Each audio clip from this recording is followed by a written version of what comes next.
Great. Excellent. We are here. Hello, I'm Beth Ruske, and joining me today are my business partners, Franciska Dekker and Andrea Henning, calling from the Netherlands. Thank you guys. Thanks for joining today. We're continuing a conversation that Franciska and I started last week about the healthy feminine and healthy masculine energy. We're going to go a little deeper into that topic today. And the reason we're doing that is because Monday, March 8th, is the International Women's Day. And a couple quick points for about International Women's Day. It is a day that celebrates women around the world. It is not centric to any one country or region. And it really was designed to help women, or to give women, to claim for women the right to work, the right to work. Should they choose to work, the right to work. It was started in 1910 here in the United States, and it quickly became popular over in Europe. And the first International Women's Day was in 1911. So this is a precursor. Our conversation today is going to talk about healthy masculine and healthy feminine energy. Now, I'm using the word feminine and masculine, not male and female. And my partners have promised to correct me if I slip up, because it happens. We condense in our minds, we collapse feminine and females and masculine and males, and that's not always true. So that's our tie-in. The theme for this year's International Women's Day is choose to challenge. So that's our challenge today, is going to be to get you thinking about healthy feminine and healthy masculine energy. So with that said, let's start with healthy feminine energy. So Andrea, Francisco, which one of you would like to just kind of set that up? And then I'm going to ask all of us to share what's one of our go-to healthy feminine energies, kind of our superpower. Who'd like to set up the feminine, healthy feminine? You want to go, Andrea? I do want to go. Yeah, I actually love the healthy feminine energy, and it probably very familiar. I will just read it. It's empathy, gentleness, inclusion, nurturing, openness, creativity, trust, vulnerability, and harmony. These are actually healthy feminine traits that are just fantastic. They are often undervalued in leadership. Leadership is more, what's more valued there is what I would then also say, the healthy masculine. Now I do it myself. I think it's male.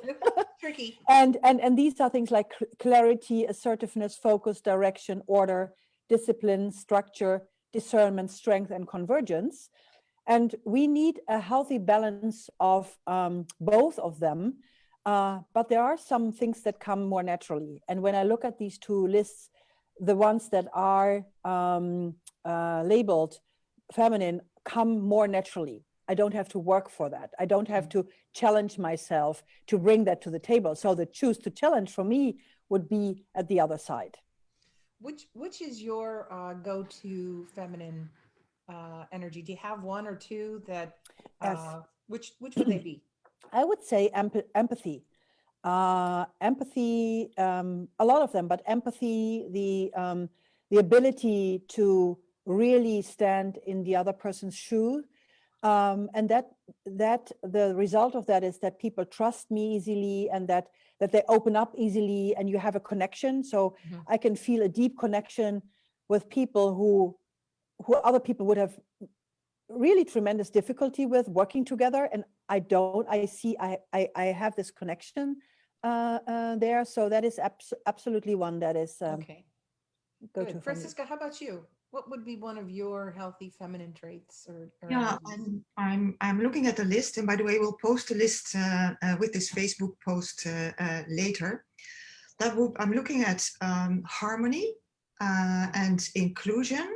And also vulnerability. When I look what I'm doing in daily life is often putting myself out in a vulnerable way, as an invitation to others to also go into that space, and that it's okay.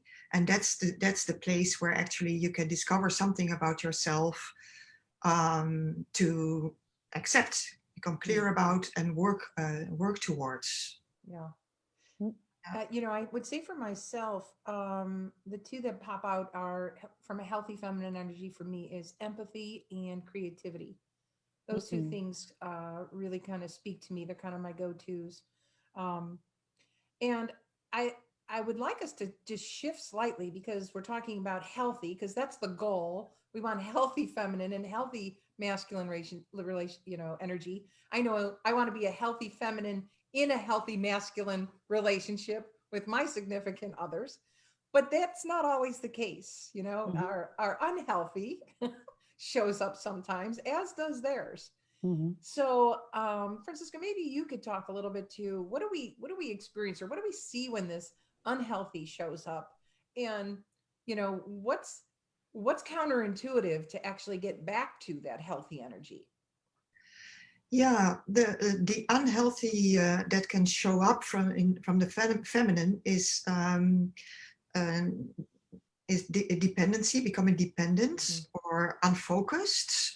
Sometimes it's said or labeled like weak or manipulative. Sorry about that. As a couple of examples, and maybe the logical way would be then to search for something that is the other side of that. So the other side of weak would be strong, for instance, or unfocused would be focused.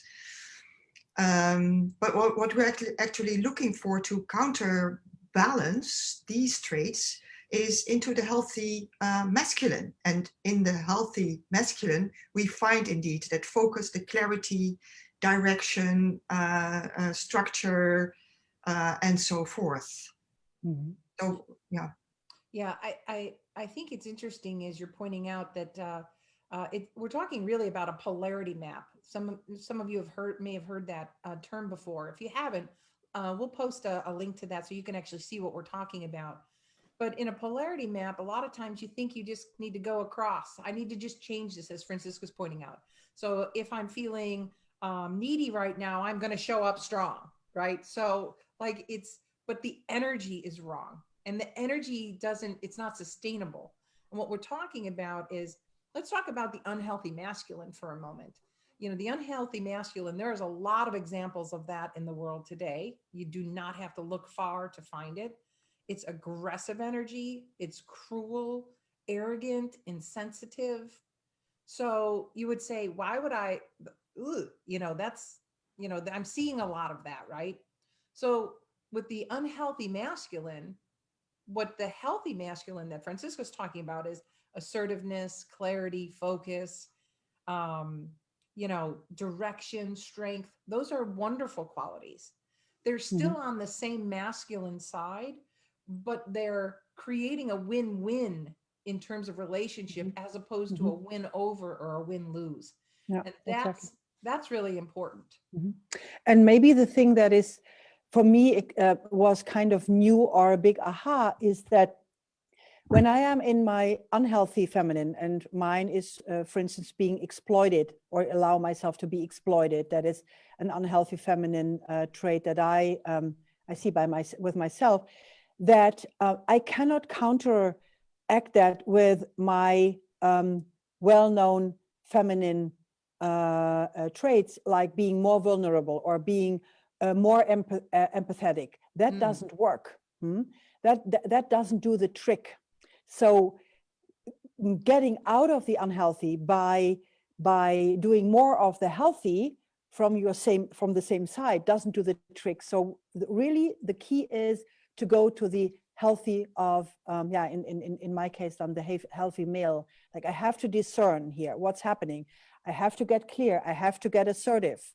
So actually all of the good healthy male masculine traits would help me getting out of the unhealthy feminine. And that was a big aha for me. And that opens up a huge repertoire on where I can get better and be a better leader.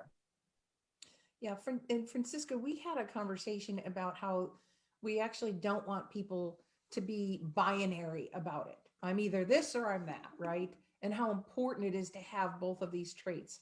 You want to speak a little bit more to that? Yeah, absolutely. We're talking a lot about inclusion of women and men and other genders in the workplace, but it's about the inclusiveness of the feminine and masculine traits that we have inside of us. It's indeed not just the one or just the other part. Actually, what we are moving towards, I think, is conscious leadership, being conscious and aware of what are the forces at play.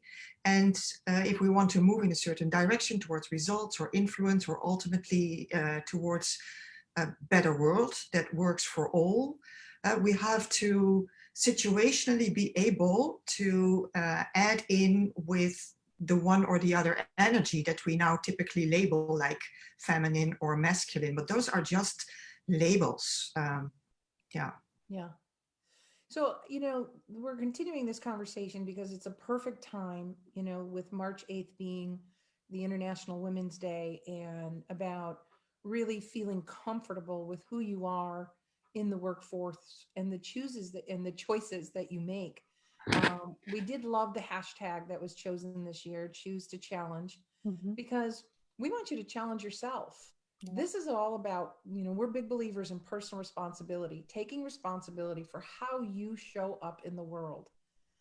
Andrea, you mentioned that being exploited is an unhealthy female trait for you. There's a Mhm. lot of Mhm. women that share that. And, and I'm not being, I'm talking about a feeling and not the reality of someone's situation.